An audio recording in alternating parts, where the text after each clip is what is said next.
பொம்பளைக்கு தான் அப்படி. நம்ம புருஷன் வந்து இது மாதிரி நம்மளை நம்பி வச்சுட்டு போயிருக்கும் பொழுது ஒரு பக்கத்து வீட்டுக்காரனை போய் கெடுக்கிறமே, அவனோட நம்ம ஒழுங்கா இருக்கணுமே அப்படிங்கலாம் இல்லாம இவன் செஞ்ச ஒருத்தன் செய்யறது தப்புன்னா அடுத்தவன் செய்ய தப்பா போயிரும்ல. அப்ப பக்கத்து வீட்டுக்காரனோடு தப்பான முறையில ஒரு அதுக்கான பக்கத்தில் இல்லாம தூரத்தில் உள்ள செயலான அர்த்தம் கிடையாது. அப்படி புரிஞ்சுக்கிற கூட அதுவும் பாவம்.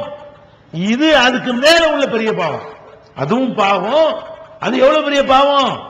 அந்த பாவத்திற்கு விபச்சாரத்திற்கு இஸ்லாம் சொல்லுகிற தண்டனையை பார்த்தாலே அதனுடைய விபரீதத்தை விளங்கிக்கலாம். மரண தண்டனை சொல்லுதா இல்லையா? நம்ம நாடு இஸ்லாமிய நாடா இல்ல. ஒரு இஸ்லாமிய அரசாங்கம் இருந்தா விபச்சாரத்துக்கு என்ன, கல்யாணம் பண்ணி கணவனுக்கு மனைவி இருக்கும் பொழுதோ மனைவிக்கு கணவன் இருக்கும் பொழுதோ ஆணோ பெண்ணோ விபச்சாரம் செய்வார்களே, ஆனால் அவங்களுக்கு என்ன பனிஷ்மெண்ட்? மரண தண்டனை. இங்கேயே அந்த தண்டனை கொடுத்ததுனாலதான் மறுமையில ஒரு ஒண்ணும் இல்லாம தப்பிச்சுக்கிறாரு. இல்லாட்டி அங்கேயே நடந்து ஆக்கியிருப்பாங்க. இங்கேயே கொடுத்து உசுரை எடுத்துற காரணத்தினால அவனுக்கு வந்து அங்க தண்டனையை பத்தி சொல்லப்படல. அப்ப விபச்சாரம் என்பதற்கு வந்து அவ்வளவு பெரிய தண்டனை கொடுக்கப்படுது. கல்யாணம் பண்ணாதவர்கள் விபச்சாரம் பண்ணினார்களே, ஆனால் மனைவியே இல்ல பொண்டாட்டி புருஷனே இல்லைங்கிற வகையில அவங்களுக்கு வந்து 100 கசையடி கொடுக்கணும். இவ்வளவு பெரிய பாவம். இது அதுக்கும் மேல உள்ள பாவமாக நபிகள் நாயகம் ஸல்லல்லாஹு அலைஹி வஸல்லம் அவர்கள் அதை சொல்லி காட்டுகிறார்கள். அதுல இருந்து நம்ம தவிர்த்துக் கொள்ள வேண்டும். அடுத்து நபி ஸல்லல்லாஹு அலைஹி வஸல்லம் சொல்றாங்க, போய் சாட்சி சொல்றது. சாட்சி வேண்டியவனுக்கு வேண்டியவனுடைய கருத்தை ஓங்க செய்வதற்காக வேண்டி புழுகு மூட்டை அவிழ்த்து விடக்கூடிய ஒரு வழக்கம் எல்லா மனுஷன்ட்ட இருக்குது. அவளுக்கு வேண்டிய ஆழ்ந்து வைங்களேன், அவ பக்கம் உள்ள நியாயத்தை சொல்லுவதற்காக என்ன பண்ணுவாங்க, அழைக்கப்படாமலேயே சாட்சி சொல்ல வருவாங்க. எப்படி சாட்சி? ஆமா நான் தான் பார்த்துக்கிட்டு இருந்தேன், எனக்கு தெரியுமே, கொடுத்தரும் வாங்கப்படாமா முடியுமா? கொடுக்கல் வாங்கலா இருந்தாலும் சரி, 2 பேருக்கு மத்தியில் விவகாரம் வந்துருச்சு, யார் பக்கம் நியாயம் யார் பக்கம் அநியாயம் இருக்கிறது, இவனுக்கு அந்த சம்பவமே தெரியாது, இவன் மேடையை போட்டுட்டு பேசுவான், எங்களுக்கு தெரியும் இவன் தான் தப்பு செஞ்சவன், அவன் தப்பு செய்யல, நாங்க அதுக்கு சாட்சியமா. இவன் இந்த இடத்துல இருந்தே இருக்க மாட்டான். அப்ப தான் ஒரு சாட்சி சொல்வதாக இருந்தால் எது நீங்க கண்ணால கண்டீங்களோ அதுதான் சாட்சி சொல்லணும். காணாத ஒரு விஷயத்துக்கு போய் சாட்சி சொன்னீங்கன்னு வைங்க, இது ரசூலுல்லாஹ் என்ன செய்யறாங்க, உட்கார்ந்து இருந்தவங்க சாஞ்சி இருந்தவங்க இந்த பொய் சாட்சின்னு சொல்லும் பொழுது திருப்பி திருப்பி சொல்றாங்க, ஷஹாதத்து ஜூர் கவுலு ஜூர் சொல்றாங்க.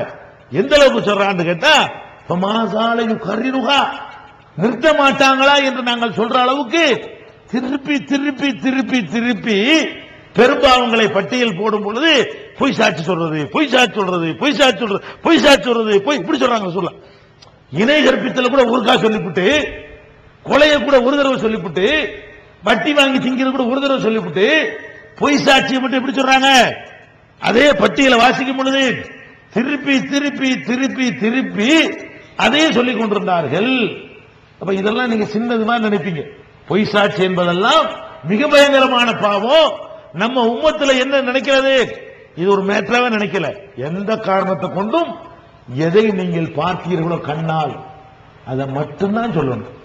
எது உங்களுக்கு தெரியாதோ, எதை நீங்க பார்க்கலையோ, எதை பத்தி வதந்தியாத்தான் உங்களுக்கு காதுக்கு வந்துச்சோ அதை பரப்பவே கூட.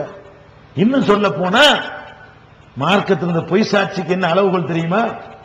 நீங்க உண்மை சொன்னா கூட பொய் சாட்சியா கருதப்படுங்க. எப்படி? ஒரு பெண்ணுடைய கற்பு சம்பந்தமா நீங்க பேசுறீங்க, நீங்க 3 பேர், ஒரு பொம்பளை ஒரு ஆம்பளையோட தப்பா நடக்கிறத கண்ணால பாத்தீங்க, 3 பேர் பாத்தீங்க, நேரடியா பாத்தீங்க, நல்ல வெளிச்சத்துல பாத்தீங்க, முகத்தோட பாத்தீங்க, அடையாளத்தோட பாத்தீங்க.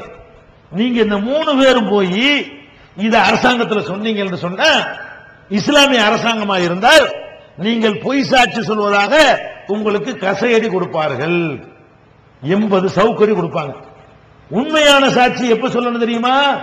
திருக்குர்ஆன் தமிழாக்கம் பி ஜைனுல் ஆப்தீன். தேவைப்படும் வசனங்களுக்கான தெளிவான விளக்கங்கள், அரபு கலை சொற்களுக்கான விளக்கங்கள், எந்த தலைப்பை பற்றிய வசனத்தையும் மிக எளிதாக தேடியெடுக்கும் வகையிலான விரிவான பொருள் அட்டவணை. நபிகள் நாயகம் ஸல்லல்லாஹு அலைஹி வஸல்லம் காலம் முதல் இன்று வரை குர்ஆன் பாதுகாக்கப்பட்ட வரலாறு, குர்ஆன் இறைவனின் வார்த்தைகள் என்பதற்கான அடுக்கடுக்கான சான்றுகள், இத்துடன் அழகிய வடிவமைப்பு, உயர்தரமான பைண்டிங், விலை ரூபாய் 200 மட்டுமே. வெளியீடு Moon publication, number 3, post office தெரு, மண்ணடி, சென்னை 1. Phone number 55690810. 4 பேர் பார்த்தா தான் சொல்லணும். 3 பேர் பார்த்தா கூட சொல்லக்கூடாது. எத்தனை பேர் பார்க்கணும்? ஒரு பெண் மீது நீங்கள் பழி சுமத்துறதாக இருந்தால் 4 பேர் கண்ணால பார்த்தா தான் சொல்லணும். 3 பேர் பார்த்து சொன்னா கூட அது என்னவாயிரு இஸ்லாமிய அடிப்படையில் உண்மையா இருந்தாலும் உலகத்தில் அது பொய் சாட்சி. மறுமையில வேண்டுமானால் நீ பொய் சாட்சி சொன்ன தண்டனை தப்பிச்சுக்கலாம். உலகத்தில் சொன்னால் ஃபஜ்லிதுஹும் 80 ஜல்தா, 80 சவுக்கடி கொடுங்கள். 4 சாட்சியம் இல்லாமல் பொம்புல மேற்ற எவனாவது பேசினால், எவளாவது பேசினால், இதுல நீங்க சர்வசாதாரணமா இருக்குதுங்க. அத கூட ரசூலுல்லாஹ் என்ன செய்றாங்க? பொய் சாட்சியை சொல்லும் பொழுது வகதுஃபுல் முஹ்சனாத், கற்பொழுக்கம் உள்ள பெண்கள் மீது பழி சுமத்துறார்களே, அதுவும் பெரும்பாவத்தில் ஒன்று. பொய் சாட்சியிலையும் சேர்ந்துக்கிறது. இப்ப பிளஸ் என்ன வருதுன்னு கேட்டா, கற்பொழுக்கம் உள்ள பெண்கள் மீது பழி சுமத்துவார்களே, ஆனால் அதுவும் இன்னைக்கு ரொம்ப சாதாரணம். பொம்பளைக்கு சாதாரணம். ஆம்பளை சொல்றானோ இல்லையோ, ஒரு பொம்பளை அழகா ட்ரெஸ் பண்ணிட்டு போறான்னு வைங்களேன், அழகா ட்ரெஸ் பண்ணி போனா அதை சொல்லு. ஏன் இப்படி போற, ஏன் மினுக்கிட்டு போற, புருஷன் தான் ஊர்ல இல்லையில நீ அந்த மாதிரி போறேன்னு கேட்கலாம். என்ன செய்வாங்க தெரியுமா? உடனே பக்கத்துல போன உடனே இப்படி கண்ணு காதலாம் வச்சு, மூக்கெல்லாம் வச்சு, அவ இங்கே போன மாதிரியும் ஒருத்தனோட படுத்து கிடந்த மாதிரியும் பார்த்த மாதிரியும் அப்படியே அது காதுலாம் முளைச்சு கழிச்சு என்னவா உண்டு கேட்டா, அவரு போயிட்டு திரும்பி வர்றதுக்குள்ள அவளை ஒரு 72 பேர்த்த படுத்து கிடந்த மாதிரி ஆக்கிடுவாள். பேசுற பழக்கம் இருக்காரு பொம்பளைகள்கிட்ட. ஏன் இதனுடைய பாரதூரம் விளங்கல. உன்னை பத்தி அர்த்தம் பேசினா எப்படி இருக்கும்? நீ ஒருத்தைய பத்தி பேசுறிய, அதுக்கு மேல அவளை தப்பு பண்ணியிருந்தாலே ஆனால் அவளுக்கு அல்லாஹ்வுக்குள்ள விஷயம். நீ மார்க்க வரம்புல என்ன பண்ணணும்? ஆயிஷா நாயகின் மீது அவதூறு சுமத்தினார்கள். யார் சுமத்தினா? பெரிய பெரிய சஹாபாக்கள் சுமத்தினார்கள். ஹஸ்ஸான் இப்னு சாபித் சுமத்தினார். அதே மாதிரி மிஸ்தஹ் என்ற சஹாபி சுமத்தினார். ஒரு அம்மாவும் ஹம்னாங்கிற ஒரு சஹாபி பெண்மணியும் சுமத்தினார்கள். ரசூலுல்லாஹ் என்ன பண்ணாங்க? இந்த வசனம் வந்தவுடனே அடி சவுக்கடி. யாருக்கு? ஹஸ்ஸான். எந்த ஹஸ்ஸானுக்கு ஜிப்ரீல் அவர் நாவில இருக்கிறார்னு சொன்னாங்களோ, அவர் கவிதை பாடினார்னு சொன்னா, அவர் ரசூலுல்லாஹ் என்ன பண்றாங்க? ஹஸ்ஸானே நீ பதிலடி கொடு, உன்னோடு ஜிப்ரீல் இருக்கிறார் என்று சொன்ன ஒருத்தர் என்ன பண்றார்? ஆயிஷா நாயகியின் மீது அவதூறு சொல்றார். ரசூலுல்லாஹ் என்ன பண்ணாங்க? ஜிப்ரீல் நாக்குல இருக்கிறாரு சொன்னா சொல்லிட்டு வர விட்டாங்களா? 80 சவுக்கடி. ஆண்களா இருந்தாலும் பெண்களா இருந்தாலும், பெண்களோடு இணைத்து ஒரு ஆணை பேசினாலும், ஆணோடு இணைத்து ஒரு பெண்ணை பேசினாலும், 4 சாட்சி இல்லாமல் பேசினீர்களேயானால் அது பயங்கரமான குற்றம். பேசவே கூடாது. 4 சாட்சியை கண்டால்தான் அதை பத்தி பேசணும். இது ஒரு சாதாரணமாக பெண்கள் இந்த மாதிரி கழுவுற விஷயத்துல அதிகமாக ஈடுபட்டு கொண்டிருக்கிறார்கள். இஸ்லாம் அவங்களுடைய கண்ணியத்தை காப்பதற்காக வேண்டி அதையும் ஒரு பெரும்பாவம் என்று அறிவிக்கிறது. அதே மாதிரி நபி ஸல்லல்லாஹு அலைஹி வஸல்லம் சொன்னார்கள், களத்தில யுத்தம் வந்துருச்சு. ஒரு நாடு 2 நாடு யுத்தம் செஞ்சுக்கிறது. யுத்தம் செய்யக்கூடிய நேரத்தில் களத்தில் இறங்கிட்டு பின் வாங்கி ஓடக்கூடாது, கடைசி வரைக்கும் நிக்கணும். யுத்தத்தில் இறங்கிட்டோம்னா என்ன செய்யணும்? பின் வாங்கி ஜகா வாங்குற விளையாட்டு இருக்க கூடாது. யுத்தம் என்பது என்ன? ஒரு நாட்டுக்கு நாட்டில் நடக்கிற யுத்தம் இருக்கும். ஒரு சமூகம் தன்னை பாதுகாக்க போராடி கொண்டிருக்கிறது. அப்ப திடீர்னு இன்னொரு சமூகம் அழிக்க வருது, நம்ம பக்கம் நியாயம் இருக்கிறது. இப்ப என்ன செய்யக்கூடாது? விட்டு ஓடக்கூடாது. களத்தில் வந்து விட்டால் கடைசி வரைக்கும் நிக்கணும்.